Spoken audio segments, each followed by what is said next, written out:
Quelle est l'évolution des âmes dans l'au-delà? Une fois dans une sphère, les âmes évoluent d'un degré à l'autre. En fait, il y a 7 sphères dans l'au-delà, dans le plan spirituel. Pour passer d'un plan à un autre, il est essentiel de se réincarner dans la matière pour progresser, car c'est dans les difficultés terrestres où l'on fournit un effort que l'on évolue et comprend. Les difficultés dans l'astral sont minimes à côté. Nous devons revenir 7 à 10 fois en moyenne sur Terre. Combien de vies sont nécessaires pour passer d'une vie à l'autre? Nous devons revenir 2 fois dans l'une ou l'autre des sphères. En fait, il y a, dans l'au-delà, 7 sphères dans lesquelles nous pouvons évoluer. Dans les sphères 5 et 6, on ne redouble pas.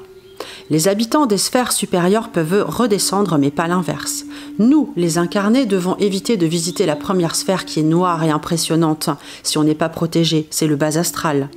Certaines âmes n'arrivent pas à évoluer et doivent vivre plusieurs fois dans le même niveau. Quand elles ne sont pas récupérables, leur mémoire individuelle et leur énergie sont détruites et leur âme repart vierge pour nourrir l'énergie de l'univers qui compose Dieu lui-même. Les animaux attendent leur maître et n'ont pas de sphère spécifique. Il n'y reste que quelques années. Qu'en est-il des âmes errantes?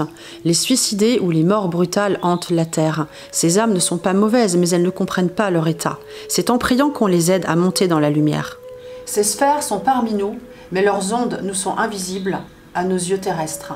Si vous êtes intéressé par ce genre de sujet très spirituel, je pense que oui, puisque vous m'avez écouté jusqu'à la fin, je propose d'autres sujets beaucoup plus légers, notamment comment apprendre à développer son intuition. Et vous avez accès à une de mes conférences gratuites. Il suffit de cliquer sur le lien dans la description. Vous apprendrez à tirer les cartes avec le tarot, l'oracle G, le Béline, etc. J'espère que cette vidéo vous a plu. À très bientôt avec plaisir.